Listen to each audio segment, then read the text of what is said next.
ഇന്നത്തെ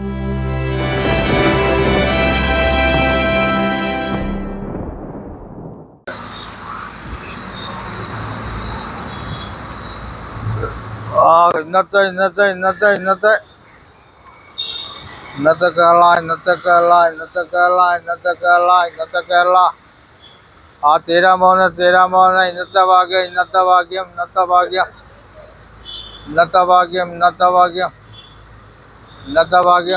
ഭാഗ്യം തീരാൻ പോകുന്ന നാലെണ്ണേ ഉള്ളു. ഇന്നത്തെ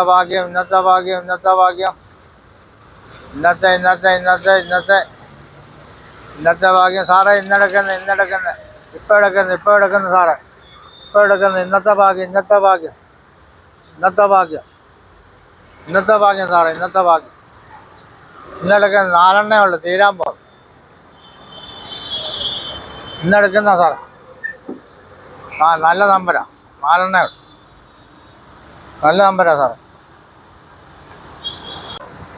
1 കോടി രൂപ, 1 കോടി ഒന്നാം സമ്മാനം, 1 കോടി. നല്ല ടിക്കറ്റാ സാർ, നല്ല നമ്പർ എടുത്താട്ടെ സാർ. നാലെണ്ണേ ഉള്ളു സാർ. ചേട്ടൻ എന്നെ മനസ്സിലായ?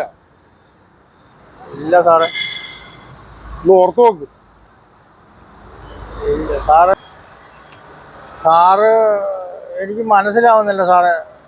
സാറിന്റെ വീട് എവിടാ? ഇവിടെ താൻ എന്നിപ്പോ സാറേന്ന് വിളിക്കണു. തന്നെ ഞാൻ സാറേന്ന് വിളിച്ച കാലം ഉണ്ടായിരുന്നു. ഓർക്കണ്ട? താൻ നേരത്തെ ഏത് ഫ്ലാറ്റിലായിരുന്നു കെയർ ടേക്കറായിട്ട് നിന്നേച്ചത്? ഞാൻ ആ മൊഹറം ഫ്ലാറ്റിലായിരുന്നു സാറേ. അവിടുന്ന് പോന്നിട്ട് ഇപ്പൊ 2 വർഷമായി. വയ്യ, അതുകൊണ്ടപ്പോ ലോട്ടറിയും കൊണ്ട് ഇറങ്ങി. എടോ, താൻ അവിടെ ഫ്ലാറ്റിൽ നിൽക്കുന്ന സമയത്ത് ഞാനവിടെ കോൺട്രാക്ടറായിട്ട്, ഇപ്പോഴും ഞാൻ കോൺട്രാക്ടർ തന്നെയാണ്, ഞാനവിടെ വരും. അപ്പൊ താൻ എന്നെ മാനസികമായിട്ട്, എന്നതല്ല, പല പണിക്കാരെയും പല കോൺട്രാക്ടർമാരും പിടിപ്പിച്ചിട്ടുണ്ട്. എങ്ങനെയാണെന്നറിയാമോ? അവിടെ ഞങ്ങള് ഓരോ ഫ്ലാറ്റിലും പണിക്ക് കയറാൻ വേണ്ടി വരുമ്പോൾ താൻ പറയും, സെക്രട്ടറി അടുത്ത് പറ, പ്രസിഡന്റ് പറയട്ടെ, സർവീസ് ലിഫ്റ്റിൽ പോകാൻ പാടില്ല. സർവീസ് ലിഫ്റ്റിൽ കയറിപ്പോയി എന്താണ്, ഞങ്ങളെന്താണ് കുഷ്ഠരോഗികളാണ്. ഫ്ലാറ്റിലെ പാസഞ്ചേഴ്സ് ലിഫ്റ്റിൽ ഞങ്ങളെ കയറ്റൂല. കാര്യം ഞങ്ങൾക്ക് സർവീസ് ലിഫ്റ്റിൽ കയറാനുള്ള ഓർഡറുകൾ. കാരണം ഞങ്ങൾ കുഷ്ഠരോഗികളാണല്ലോ. ബാക്കിയെല്ലാ ആൾക്കാരൊക്കെ 100 വയസ്സിലാണല്ലോ ജീവിക്കണത്. പിന്നെ മാഡത്തിനടുത്ത് ചോദിക്കട്ടെ, പ്രസിഡന്റ് അടുത്ത് ചോദിക്കട്ടെ, പിന്നെ തൻ്റെ OTP നമ്പർ, ഇതെല്ലാം കിട്ടിക്കഴിയുമ്പോഴേക്കും തൻ്റെയൊക്കെ ഒരു അഭ്യാസമുണ്ട്. കോർപ്പറേഷൻ ഓഫീസിൽ പോലില്ലാത്തൊരു അഭ്യാസം. എന്നിട്ട് തൻ്റെയൊക്കെ വീട്ടിലെ പെണ്ണുമ്പളെ മക്കളെല്ലാം വിളിച്ച് ചായം കുടിച്ച് കഴിയുമ്പോഴേക്കും ഞങ്ങളിങ്ങനെ പാറാവുന്നതായിട്ട് നിൽക്കും. ശരിയാണ് ഞാൻ പറഞ്ഞത് സാറേ? അത് ഞാൻ എന്ത് ചെയ്യാനാ സാറേ? അസോസിയേഷൻകാർ പറയുന്നതല്ലേ എനിക്ക് ചെയ്യാൻ പറ്റത്തുള്ളൂ. അവരല്ലേ എനിക്ക് ശമ്പളം തരുന്നത്. അവർ പറയുന്ന അനുസരിച്ചില്ല എൻ്റെ ജോലി പോകും. അതുകൊണ്ടല്ലേ സാറേ ഞാൻ മനഃപൂർവ്വമാണോ? എൻ്റെ ഫ്ലാറ്റാണോ? അസോസിയേഷൻകാർ എന്നോട് പറയുന്ന അത് ഞാൻ ചെയ്യുന്നു. സാറിത് മനസ്സിൽ വെച്ചുകൊണ്ടിരിക്കുകയാണോ? Lottery എടുത്താട്ട് sir വിഷമിപ്പിക്കാതെ. എടോ, ഞാനൊരു കാര്യം പറയാ. അസോസിയേഷൻകാർ പറയണത് താൻ അനുസരിക്കുന്നുണ്ട്. പക്ഷെ തനിക്ക് ഇത്തിരി ഒരടിയുടെ കുറവ് തനിക്ക് ഉണ്ടായിരുന്നു. ഇപ്പൊ താൻ എൻ്റെ മുമ്പിൽ തന്നെ ഒന്നും പെട്ടല്ല. തനിക്ക് കുറച്ച് ജാട കൂടുതലാണ്. തനിക്ക് ഭയങ്കര അഹങ്കാരിയാണ് സാറേ. ജാടയല്ല സാറേ, എന്റെ ജോലി ഞാൻ കൃത്യമായിട്ട് ചെയ്തേ ഉള്ളൂ സാർ. തന്നെ കുറെ പേര് പ്രാഗിയിട്ടുണ്ടോ? താൻ പ്രാഗിയിട്ടാണ് ഇപ്പൊ താൻ ലോട്ടറി ടിക്കറ്റും കൊണ്ട് ഇങ്ങനെ വഴി നടക്കുന്നത്. അതിപ്പോ എന്താ ചെയ്യാനാ സാറേ? താനിപ്പോ ഒരു ടിക്കറ്റ് എനിക്ക് ഒരു ടിക്കറ്റ് മതി. താൻ ഇത്രയും പറഞ്ഞതല്ലേ? വേണ്ട, ഒരു ടിക്കറ്റ് മതി. താൻ എന്നെ പീഡിപ്പിച്ച പോലത്തെ പല ആൾക്കാരും കാണും. അവരൊക്കെ കണ്ടുമുട്ടുമ്പോഴേക്കും തന്നെ അത് നിങ്ങൾക്ക് പീഡനമായിട്ട് തോന്നുന്ന സാറേ. ഞാൻ എന്റെ ജോലി കൃത്യമായിട്ട് ചെയ്തോണ്ടാ. എന്നിട്ട് ഇപ്പൊ അവരുണ്ടാണോ? സെക്രട്ടറിയും പ്രസിഡന്റും മറ്റേ സർവീസിലെ ആൾക്കാരൊക്കെ ആരെങ്കിലും ഉണ്ടാ? എടാ, ഇപ്പൊ ആരെങ്കിലും ഉണ്ടാണോ തന്റെ കൂടെ? തന്റെ സാറന്മാരോ കൊച്ചന്മാരോ ആരെങ്കിലും ഉണ്ടാ? ഞാനിപ്പോ ഈ റോട്ടിൽ ഇങ്ങനെ കറങ്ങി നടന്ന് ലോട്ടറി ടിക്കറ്റ് വിറ്റ് ജീവിക്കണം. തന്റെ അഹങ്കാരം. സാറ് പറഞ്ഞത് ശരിയാ സാറേ. ഞാൻ ജോലി ചെയ്ത സമയത്ത് കറക്റ്റായിട്ട് ജോലി ചെയ്ത്, ജോലിയിൽ നിന്ന് മാറിക്കഴിഞ്ഞപ്പോ കൊച്ചമ്മമാരും കൊച്ചച്ഛന്മാരും ആരും വിളിച്ചിട്ട് ഫോൺ പോലും എടുക്കുന്നില്ല. എല്ലാരും ബ്ലോക്കാക്കി. അത് തന്റെ കയ്യിലിരിപ്പ്. കാരണം അന്ന് ഭയങ്കര അഹങ്കാരിയാണ് സാറേ. എന്റെ കയ്യിലിരിപ്പെന്ന് പറയല്ലേ സാറേ? ഞാൻ എന്റെ ജോലി കൃത്യമായിട്ട് ചെയ്തു. ഇവിടെ തനിക്ക് എന്നെ പോലത്തെ പല ആൾക്കാരും എപ്പോഴും അങ്ങനെ പറയുന്നത്. ഫ്ലാറ്റുള്ള കേട്ടേക്കന്മാരൊക്കെ എല്ലാവരും അറിയാമോ? അവന്മാർ ചെന്ന് കൈയും കാലും പിടിച്ച് ഇങ്ങനെ കയറണമെങ്കിൽ ഇങ്ങനെ നിൽക്കണം. അവരുടെ സൗകര്യത്തിൽ നമ്മളെ കയറ്റി വിടുള്ളൂ.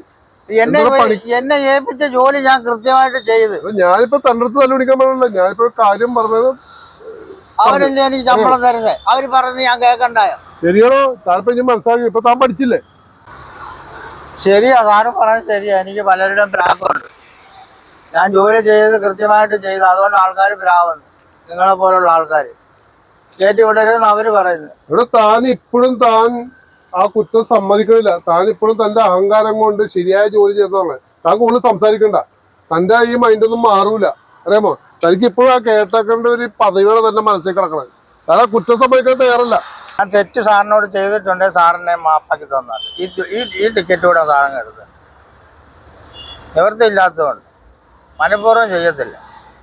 സാറിന് ഞാൻ എൻ്റെ വാക്കുകൊണ്ട് പ്രവൃത്തി കൊണ്ട് സാറിന് എന്തെങ്കിലും വിഷമമായിട്ട് തോന്നിയിട്ടുണ്ടെങ്കിൽ എന്നോട് പുറത്ത് തന്നാൽ ഇതെടുത്താൽ ടിക്കറ്റ്.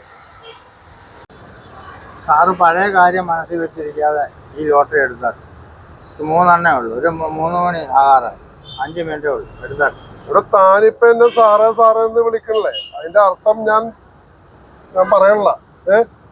എടോ, അധികാരം ഉള്ളപ്പോഴേക്കും താൻ എന്ത് ചാടേർന്നു. താൻ അവിടെ കെയർടേക്കറായിട്ട് താൻ തൊപ്പിയും വെച്ച് നിൽക്കുമ്പോ താൻ എന്ത് പറയണു?